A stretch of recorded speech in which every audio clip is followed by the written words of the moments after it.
I forgot how Zemo said it, but he said like, yeah, the dead can't pay for their deeds or whatever.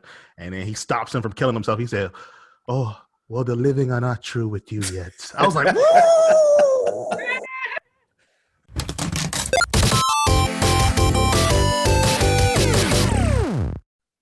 You're the wise one. You're gonna bring us in.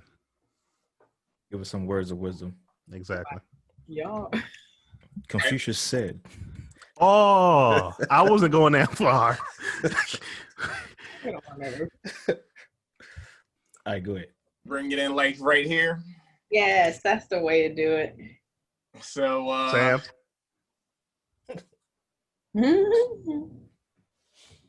For sure. What's going on, everybody? Welcome to Everybody Gets One. And today we're going to talk about something that has struck the pop culture scene, the movie scene, the HBCU scene, because we lost one of our people to cancer.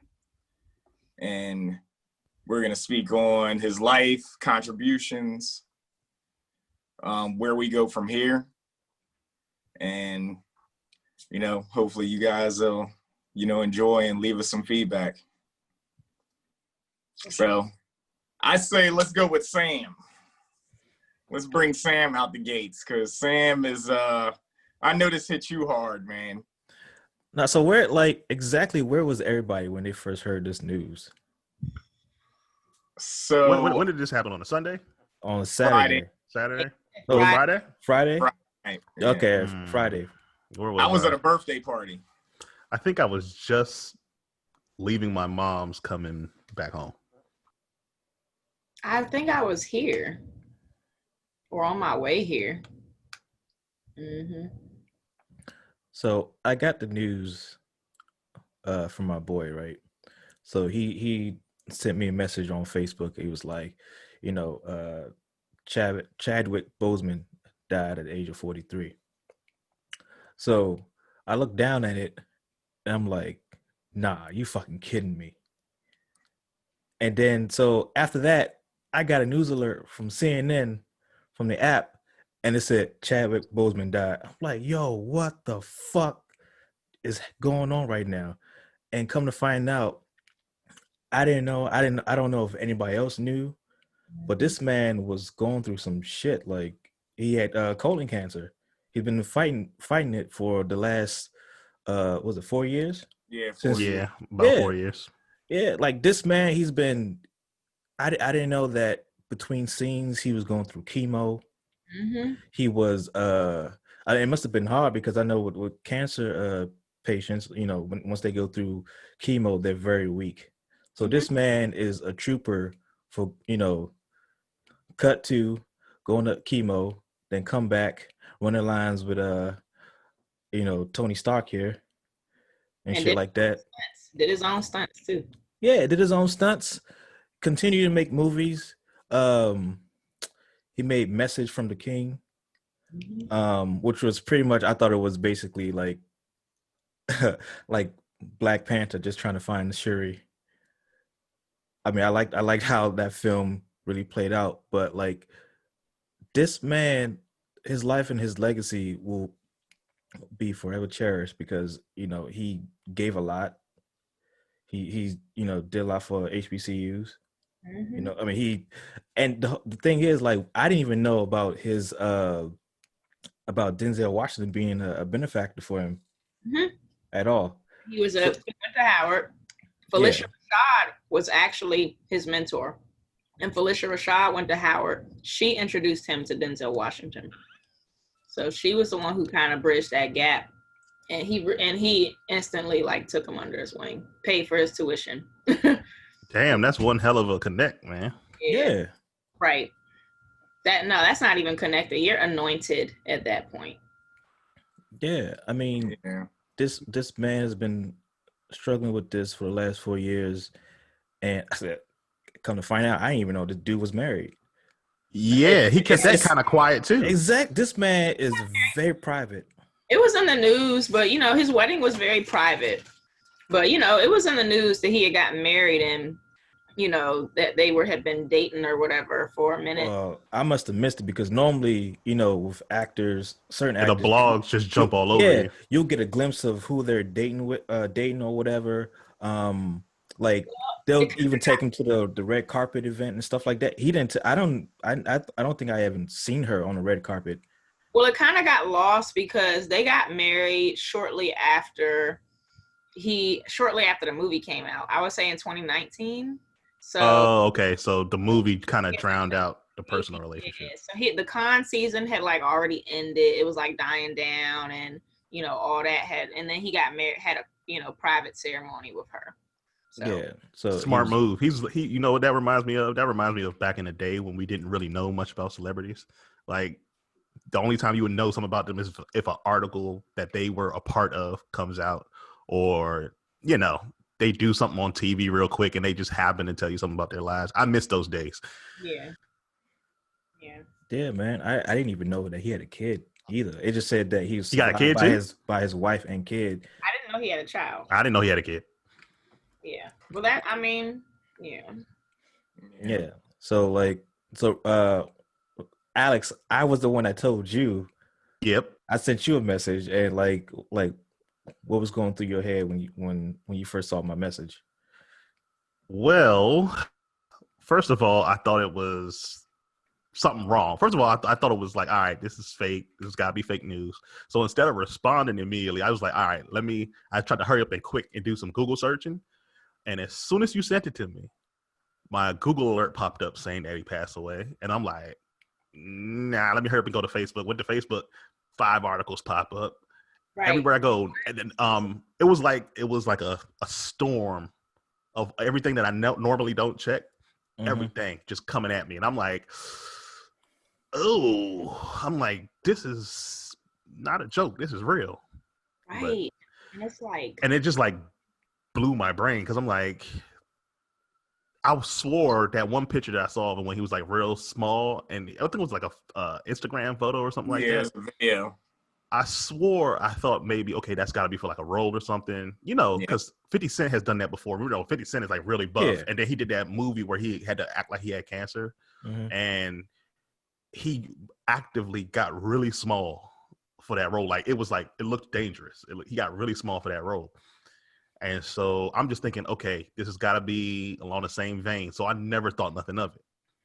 And then to hear that, I'm like, oh, like it was just a mess. I'm like, okay, so now that picture makes sense. But for him to go through all of that and still make all the movies, like I kind of feel like he, in a way, like he knew what was happening and he was trying to knock out as much work and put as much entertainment or whatever for his family out in the world, so to make sure that they're good, make sure that they still got stuff, because he did that movie for Netflix that he basically was like he wasn't a lead in the movie, he was like more of a supporting cast, like he was like the glue that made those characters do what they had to do. Oh, the Five Bloods. Yeah, the Five Bloods. He was like the glue to make them go off and go on their adventures. So I'm like, okay, well, why did he take this role? Why did he do this movie right after Black Panther? And why did he do these past movies like Jackie Robinson, all those like back to back like that? I'm like, oh, it's starting to make sense that maybe he, probably knew something was going on. Well, he was diagnosed in 2016. Yeah.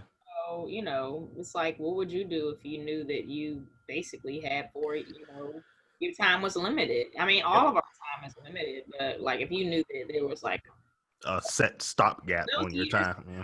Fast, man. They go by fast. Yeah. And the thing is, I never even like got to watch a lot of his movies. So I'm like, oh yeah, one day I'll go back and watch some of his movies. And it's sad that I had to go back and watch some of his movies now. Right. Post-mortem. That wasn't the goal. But at the same time, you didn't think that he was going to go anywhere because he kept it like hyper quiet. Yeah. And I mean, when you think about it, like 4 years is like a blink of an eye on the grand scheme of things. And it's just really unfortunate. It's real tragic at the end of the day. And he knew his days were numbered and he chose to live out, his life the way he saw fit and really like make the most of it. Like, yo, how can I leave my mark? And and it's not even so much of like being committed to like working your ass off all the time. Like that's that's besides the point. That's besides the point. It's what he represented. It was his character and how he chose to present himself and how he chose to like show himself to the world as a Black person, not just in how he conducted himself, but in how he interacted with other people. You know what I mean? From start to finish, just a stand-up dude. And that is the most important thing that I want people to take away from Chadwick Boseman, is that of character and knowing that like tomorrow is not promised. And how are you going to conduct yourself as a human being, you know, with yourself and towards others, knowing that tomorrow is not promised. Yep. Okay. You can't say it any better than that. Yeah, that was well said. Well, yeah. Wow. I don't know why I watched, you know, after hearing that, me being a fool, I think I texted y'all this. I was like, man, I watched the end of Endgame again. I'm like, man, I should have never watched that. I should have never watched that again. So, man. Game's already like, you know. I don't even want to think about it. So here's the thing. Like, after that news broke out, man, like, I avoided every news outlet possible. Like, for some reason, like, I have no idea why this particular person has hit me this hard. Because, like, you know, with celebrities, like, you know, I pretty much think nothing of it. Yeah. Like, I mean, I'm sorry to say, like, even when Kobe died, I was like, oh shit, man. But then with Chadwick, it's like, I don't know, like, I didn't know him, but like, he just reminded me of somebody close. It's different when you're a fan. Yeah, like, and the thing is, like, I mean, just thinking about it, I get like a little choked up a little bit. Like he's like the only celebrity that I ever shed tears for, and it's hard because like every time that I think about, like, you know, just watching his movies, just seeing him on screen, and then I'm just even looking at his face. Like, I mean, even the pictures, I've never some great photography photos. Like that shit don't even hurt. That shit doesn't even help either, because they capture the moment so well. One of my favorite photographers that I follow on Instagram, Art Strieber, did a lot of work with him. And he, like, half them pictures are his. And I was like, oh crap, I didn't know Art Strieber did like most of this work. I'm like, that kind of sucks to have somebody like you got to speak with multiple times and have like a rapport with, and then like tomorrow it's like, I'm not gonna see you again. It's like that's nuts. And it's not you'll never get used to that. Yeah, and that's who you know, in this situation, you really got to lift up like his family and his colleagues and people he went to school with, like people who were really close to him, because it's like, dang, I never even had the pleasure of meeting this dude, and I don't even know, like, I hate the name drop, but Tony Ray, I can't imagine how you feel right now. You know what I'm saying? Like, I can't imagine how Tony Ray feels right now, or let alone somebody who was a member of his family. You know what I mean? And I'm doing my best to compose myself, because like the hardest thing for me is, like you said, hearing his voice, because I could listen to him talk all day. You know what I mean? And you know. Yeah, I mean, his screen presence, like, it demands attention. Like, just looking at him on screen, like when he played T'Challa, and then when he played in the Five Bloods, like, okay, for example, like, let me ask y'all a question. Like, when did y'all first discover Chadwick? Like, what was your first scene that you saw him in? I wouldn't remember, to be honest with you. I saw the trailer for 42. And Jackie Robinson flick. Yeah, and I didn't connect the dots that it was him. I just knew he was this young up and coming actor, and that it was a movie for Jackie Robinson. And I was like, oh shit, like, because Jackie Robinson is like an icon in of itself, and playing a role like Jackie Robinson, like playing any of those roles that he honestly is not an easy, you know, like act to follow. Like James Brown, Jackie Robinson, these are not like I know people, you know. So that was, you know, I was like, just to speak on something you said earlier, Sam, about, you know, like looking at his content, like, you know, somebody that passed and you're like, you don't want to look at it. This is why I know a lot of people don't know this rapper, but his name is Proof. He was part of D12.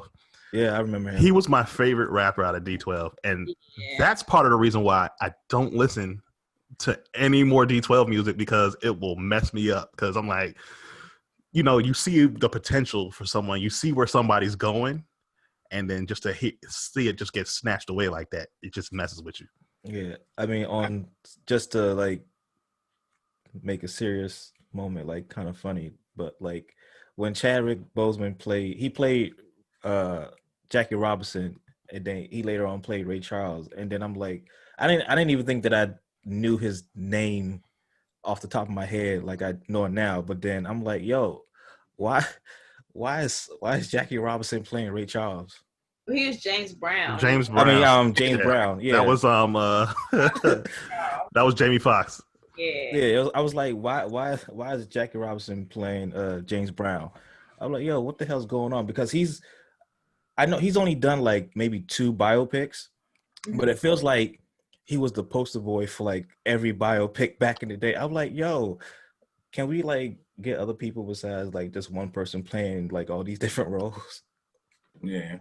Well, I think to elaborate more on what you were saying, like the feeling that you get from seeing him and his presence, he in his interviews, like outside of the roles that he's played, he just comes across like a person that you could either know in your real life that you've met, and he's like relatable. He's down to earth. Like he doesn't like, he never got to like that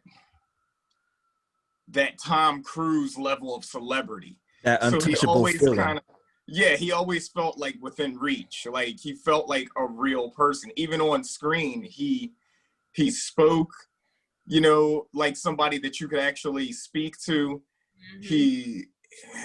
I don't know. It's like some people just have that. Some people just feel approachable. And he was one of those actors, even though he could fall into a role and you believe him in the role that he's in.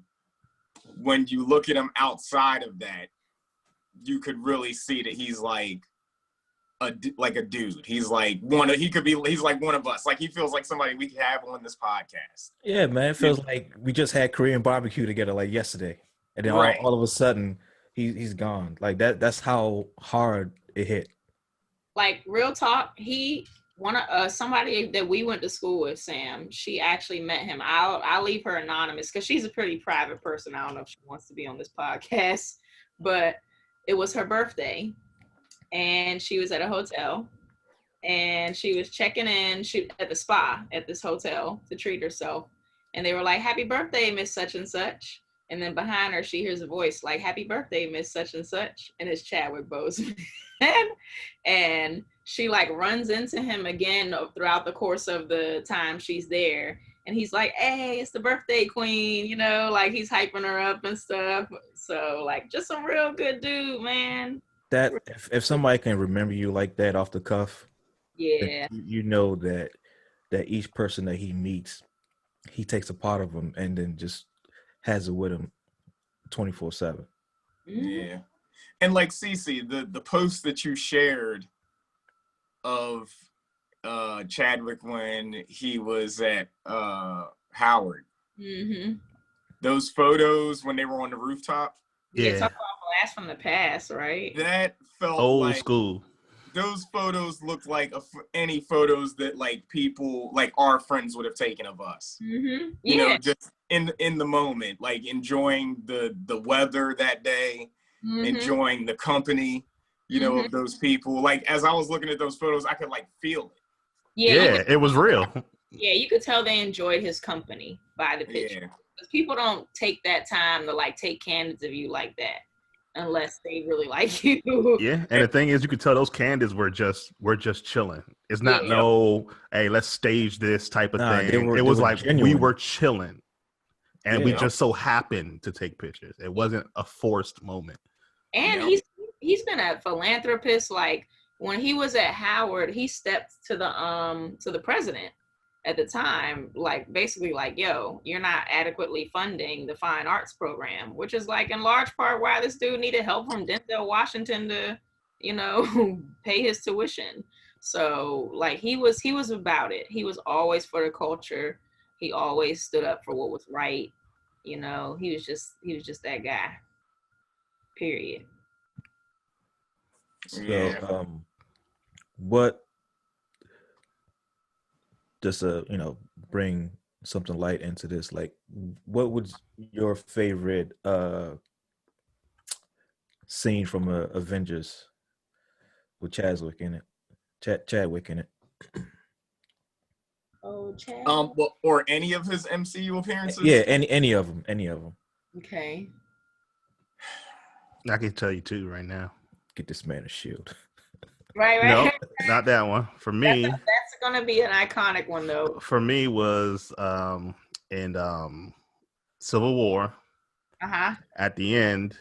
Oh yeah. Where he got Baron Zemo, and he was like, "Yeah, I was trying to tear the Avengers apart, blah blah blah."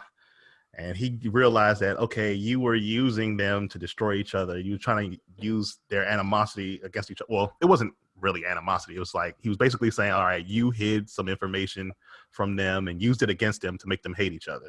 He's like, I'm not going to let your hate consume me. And then he said, you're going to pay for what you did. Then Zemo tries to kill himself.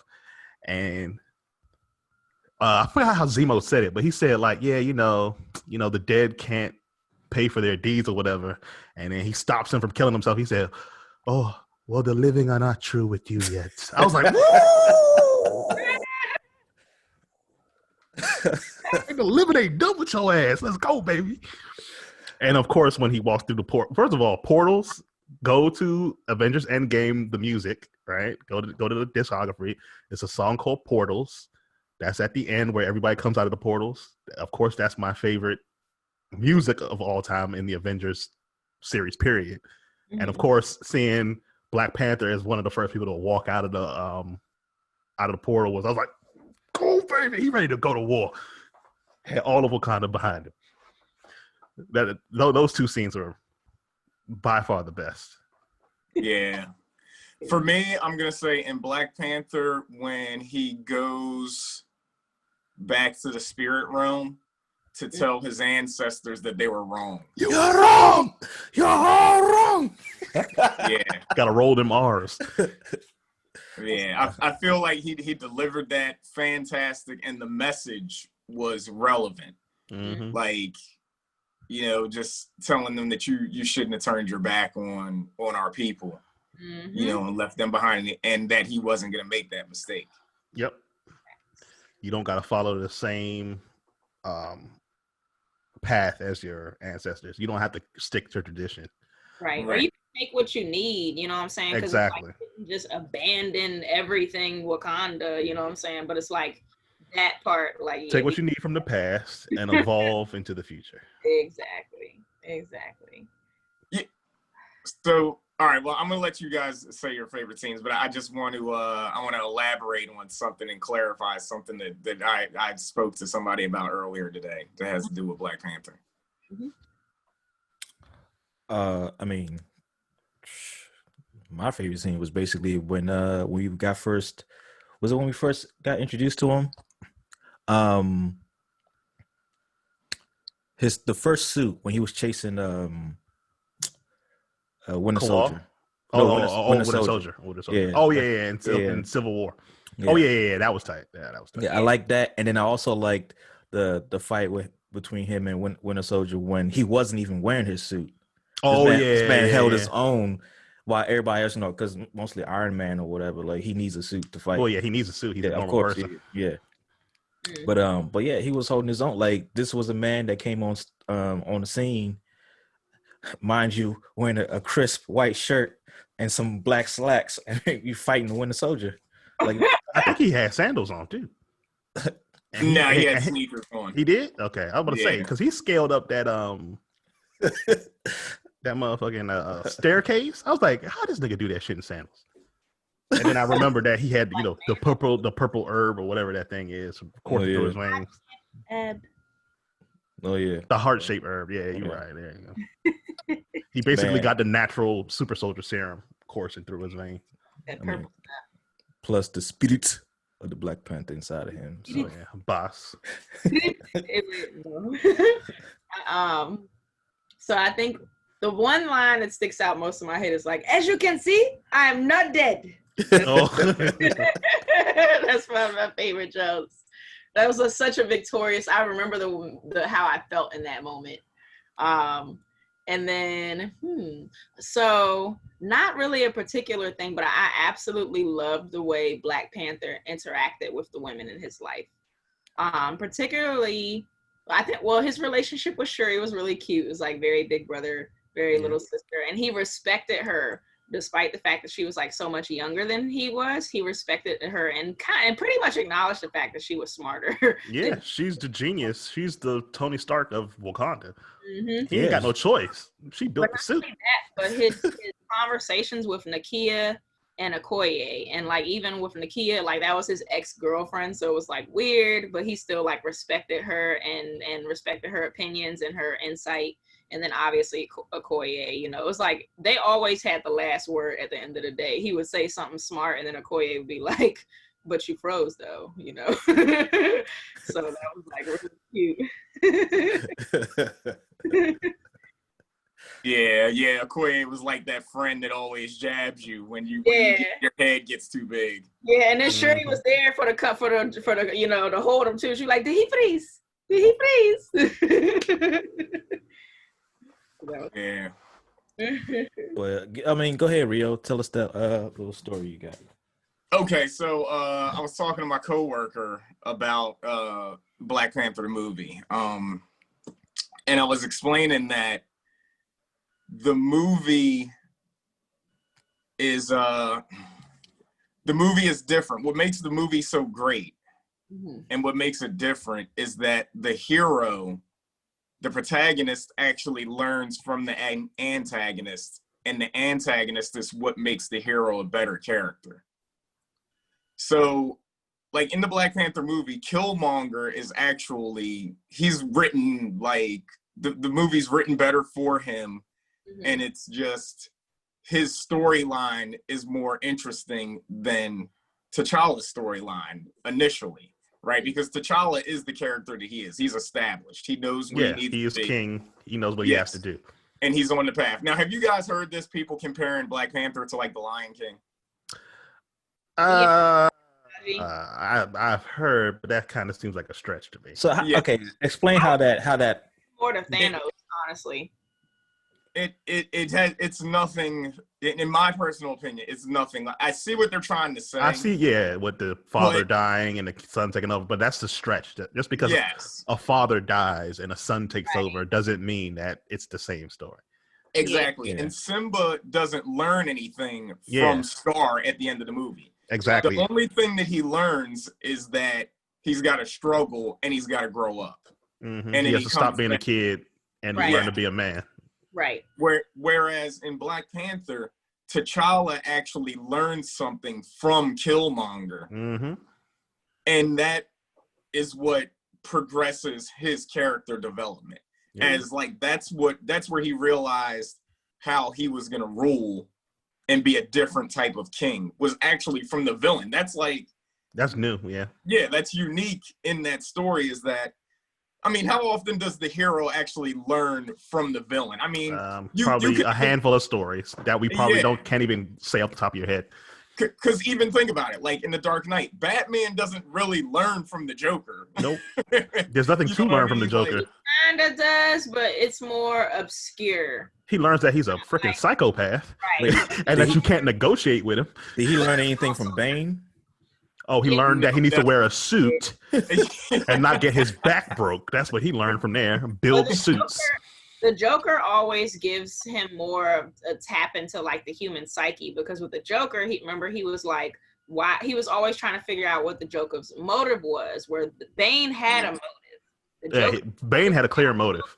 And there was that part where Alfred was like, some people just like to watch the world burn. You know what I'm saying? So that was like the whole, like, dude, you trying to figure out what his aim is. He don't care about the money. He don't care about that. He just want to blow shit up. You know what I mean? Like literally. Right. Yeah, but definitely far as villains go, I would more so actually compare Killmonger to Thanos because they both kind of believed in genocide to an extent, where Thanos just wanted to murk half the people in the universe. Yeah, but they were both trying to make the world better, right? in They were their trying own to way. make the world better in a sense. Better. So it was kind of like a cult like thing, basically. Pretty much. Yeah. And it was, I hadn't seen that level of camaraderie towards a villain like Killmonger since Thanos. You know what I'm saying? Because even the Joker, there are people out there who are Joker fans, but at the end of the day, it's like, okay. Oh yeah, we like the Joker. We don't condone him. Right? Ain't the Joker? We do not condone. Nearly as much logic to his. Yeah. Than Killmonger or Thanos. Yeah. Right. I think Thanos would like Killmonger. He would like, I like you. Yeah, he would bring him along and be like, come on. For real. That would have been tight if they would have. Oh, never mind. Let's not even talk about. Okay, that's over. That's over. The problem with them as characters is that their logic is by all means necessary. Mm-hmm. Whereas a hero is going to draw the line somewhere. Yeah, I'm not going to kill.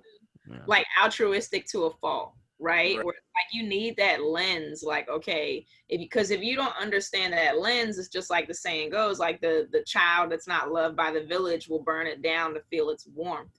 So you gotta hear that perspective. Say that one more time. Hold on. Slow that back. Say that one more time. The child that is not loved by the village will burn it down to feel its warmth. I remember that. And that's that's a saying that often comes up when they talk about mass shooters, and that's a whole other conversation. So, but yeah, like Killmonger, basically, like you said, it was symbolic of him feeling like his back was turned on by people, and how abandoned, like people at large, like Black people at large, and that sense of abandonment, particularly that Black Americans feel, and that disconnect that we feel from Africa. That movie hits different based on your culture. Now that you said that, Rio, you just made the movie better. You did. I'm saying that he learned from the villain, because when I sit back and think about because you're right, T'Challa was already established. He was already king. He already knew what he had to do from training from his father. His father established what the Black Panther is, who you are king, and what you have to do to protect the nation. And he was steadfast going to do exactly how his father wanted to be done. Killmonger comes along and says, no, you don't understand that it's a whole group of people out here that need you too. And you can't be all safe in your little bubble and not, reach out to your people all across the world. Yeah. And he was steadfast, well, I'm going to do it my way. And then Killmonger had to teach him a little something, even though he ended up dying in the process. But he had to teach him that, you need to look out for each other, So. Well, the beautiful thing, I didn't even know, sorry to cut you off, Rio, but before so Michael B. Jordan and Chadwick Boseman have known each other since high school. That's number one. I did not know that. They've known each other. They known each other since they were 17. They were living in New York together. They not living together, but they both lived in New York, and that's how they met. And I think, did Michael B. Jordan go to Howard? I'm not sure. The fact that they've known each other since they were 17, like the casting was like meant to be. It was meant to be, and it made that chemistry between them and that level of respect, but then that competitiveness at the same time, that much more beautiful. So yeah, man. So there's a video out with Michael B. Jordan's reaction to the news, and I'm just looking at the thumbnail, and I didn't even want to see it, man. Like, honest to God, like, I think I might have like a Chadwick Boseman weekends for the rest of the year, because this year has been truly not only an eye opener on our current government, but like our current livelihood too. Like, we were, we're, as human beings, we're drawn to being in a collective. CC, he went to Howard. He was a football player. Yeah, so they went to Howard together. That's what I thought. Wow. Oh, who was a football player? Michael B. Jordan. Michael B. Jordan. Yeah. Yep. Yeah, whereas Chadwick Boseman is a martial artist. He practiced capoeira, which is part of why he was doing all that stunt and all that fighting. He was doing that. Here's another little interesting tidbit that I read today from Ryan Coogler, director of Black Panther.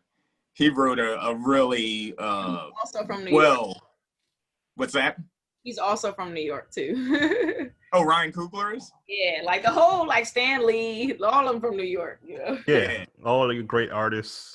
Yeah. If New you York. got the chance to read it, you definitely should. His like send off for Chadwick. But the thing that was cool was he wrote in there that when they were doing Black Panther, him and Chadwick sat down and they were, putting the story together and everything.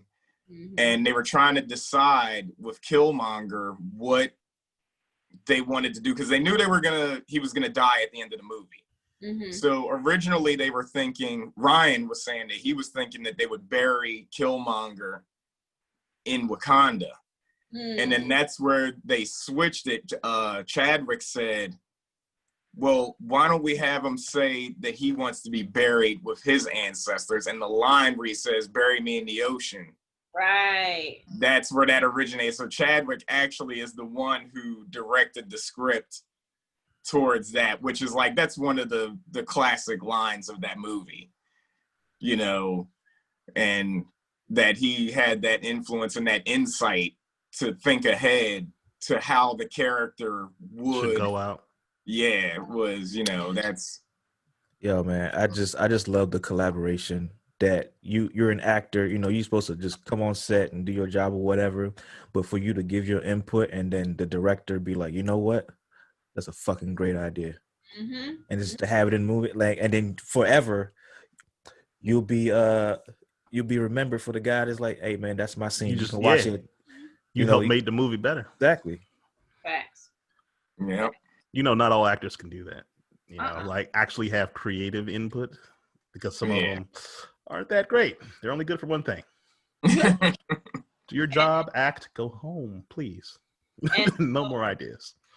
And no shade because I know personally some great actors and great directors who have no formal training whatsoever, but the fact that his training at Howard's theater program is world renowned, and the fact that you have so many heavy hitters coming out of there, and people like, Chadwick Boseman, Michael B. Jordan, the list goes on and on.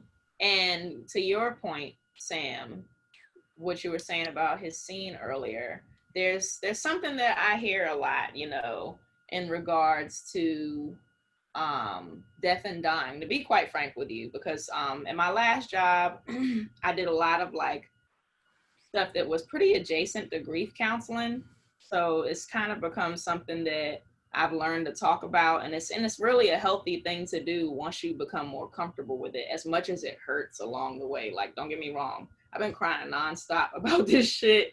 I wake up crying, I go to sleep crying, it sucks. This shit sucks.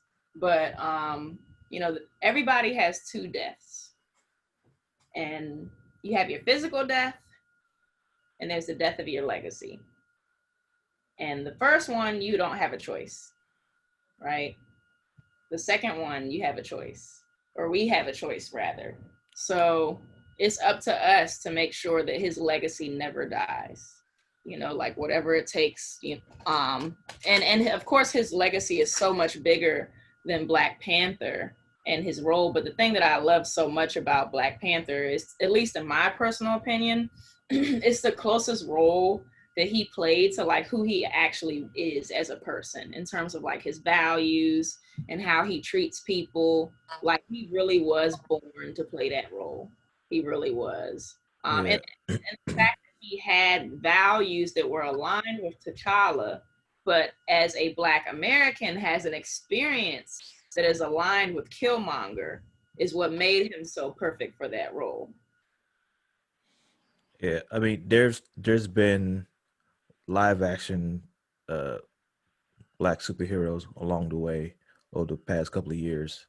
I remember that one superhero by Robert Townsend, Meteor Man. Oh Lord. Yeah.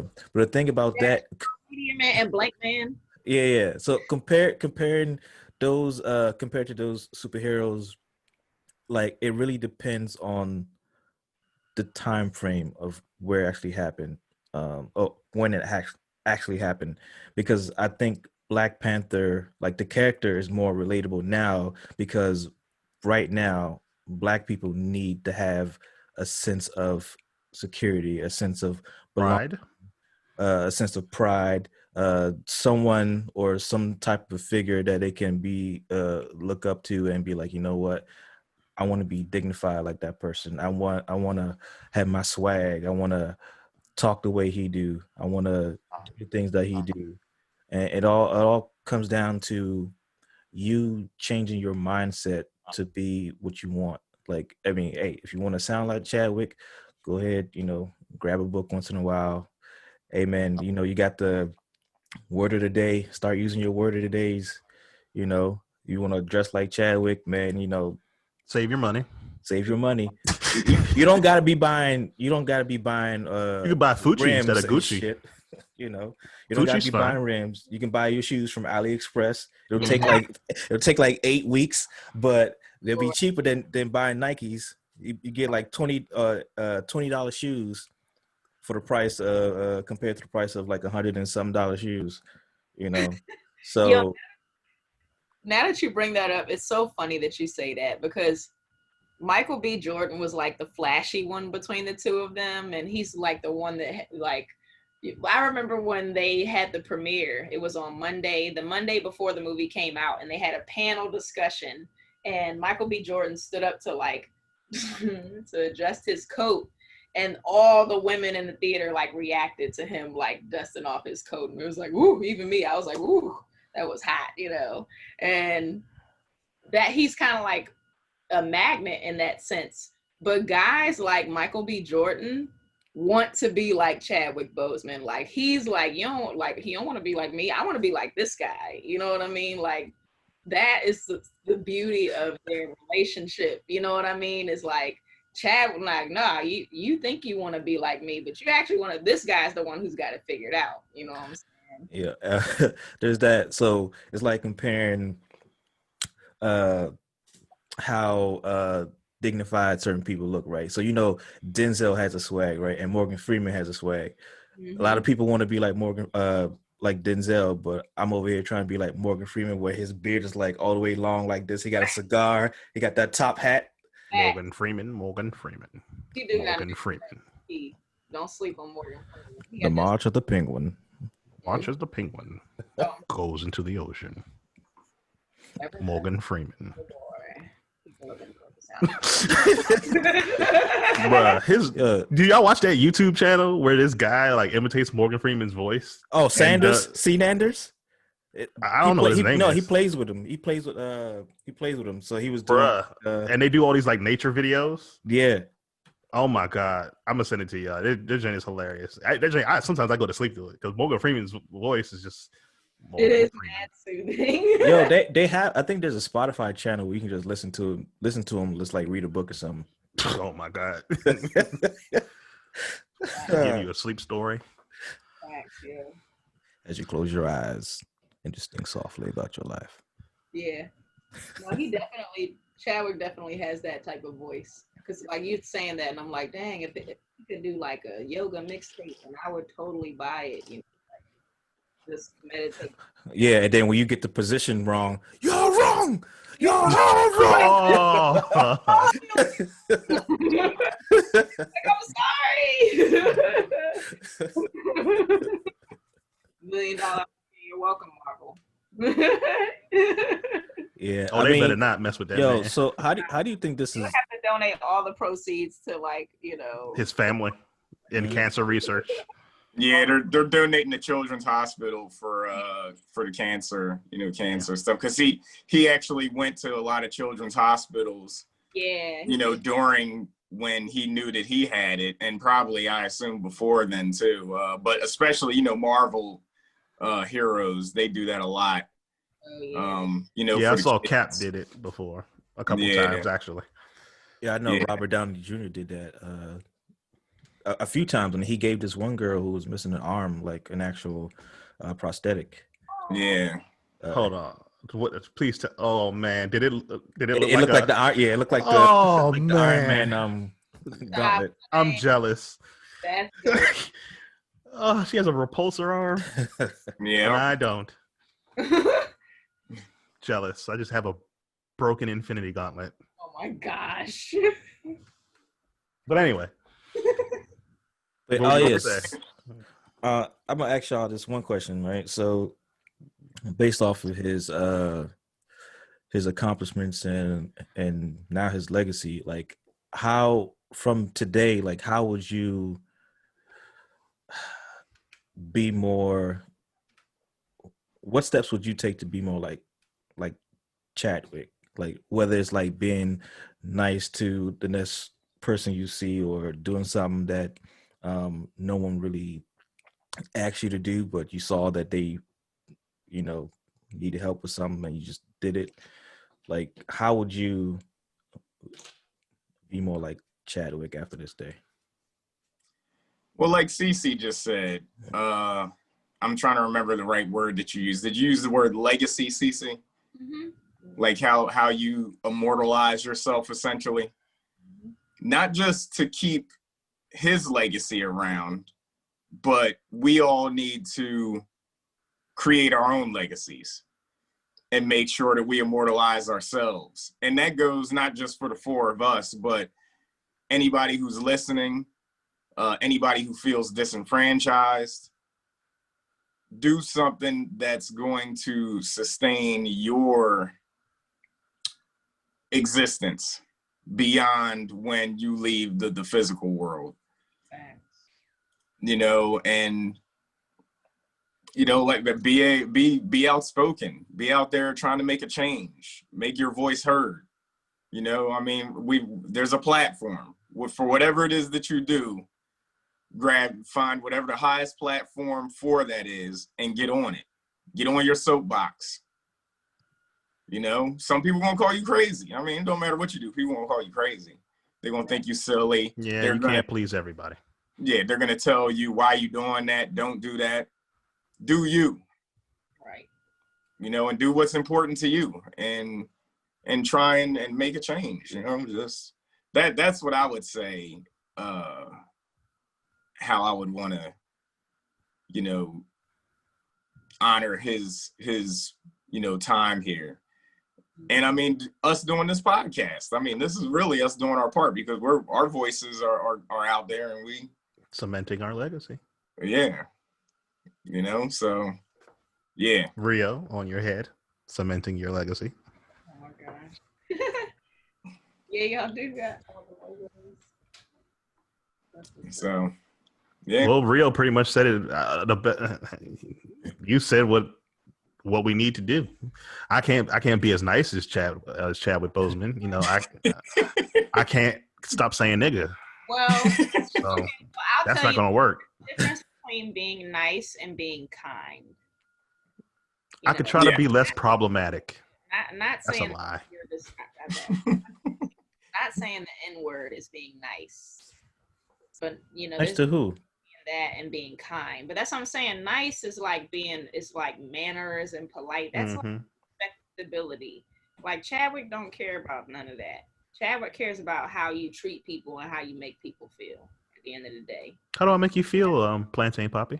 So yeah, like you say as many N-bombs, you say niggas as many times you want, as long as you ain't you know. Cool. It's been a long time since I felt your embrace. Okay. What about you, Rio? How do I make you feel? Rio, are we doing this right now? I'm just saying. How do I make you feel? Oh, Granny. So 57 years ago, like not even like a few days ago, Martin Luther King Jr. gave his "I Have a Dream" speech. Mm-hmm. This is a picture of her and her best friend at the "I Have a Dream" speech on the March on Washington. Wow. It's funny how when you look at old pictures of like life back then, and it kind of seems like they're just us. Like, because don't you know how you kind of like remove yourself from the time? So you're like, oh, that's old, that's old. When you look at the pictures of just people doing regular stuff, like just looking at that picture, right? They're just smiling, chilling, and they're going about their business. But it looks like they're just us. Yeah, it looks like Does that make any sense?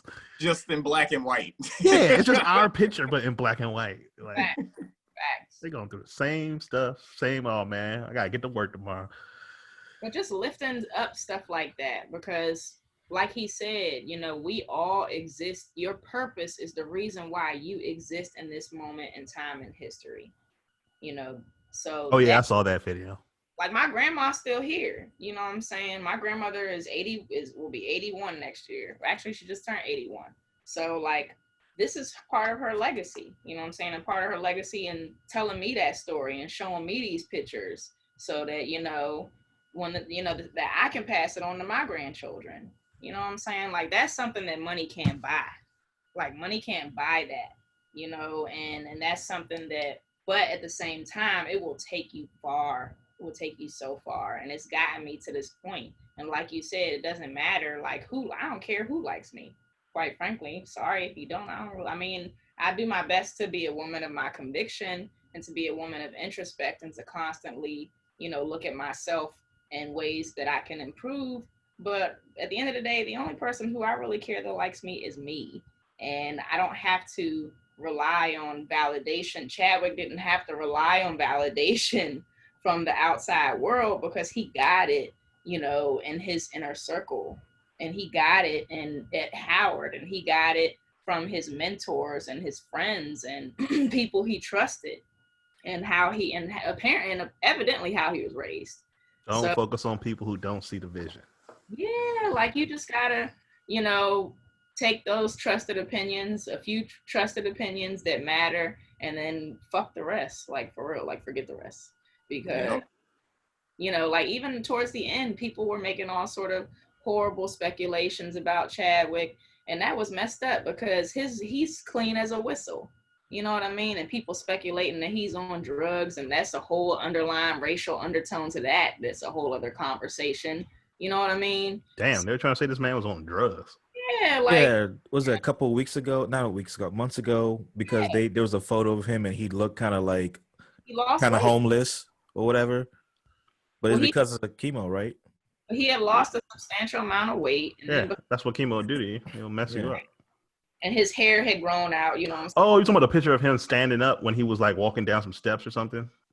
Mm-hmm. And he had like something in his hand. Yeah, I saw that picture, but like paparazzi. Yeah, but I didn't see that picture until after he had already passed. I never. Right, but then he had posted a picture on Instagram recently. I saw that picture. And then he deleted it because people were trash talking him. Yeah, about how much weight he had lost. So, you know, it's like you never know what people are going through. And that's the whole thing about it is like, we should live in a world where people shouldn't have to hide that type of stuff. You know what I mean? Yeah.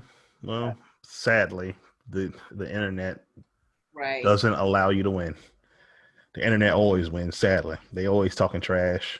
It's all it takes is one person, which is crazy. It could take an anonymous Twitter bot. Yeah. Just randomly make up a story. Yeah, you're right. And everybody love you when you pop in, and everybody loves you when you pass away. So, you know. Yep. Hey. Well, I know his family's straight.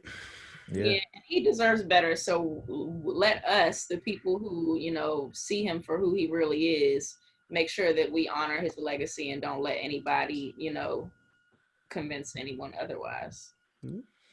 Wakanda forever. Yeah. So I just want to say that Chadwick, I don't know you, never met you, but you have done an amazing job of creating your legacy and not only giving back to the community, but just everybody in general. I feel like you are a talented, wise young soul that we'll terribly miss. And you know, they always say the good die young. And unfortunately, like, your time has passed, but you know, you have left a great deal of work to be done, and you started it, so it's just time for somebody to just pick up where you left off.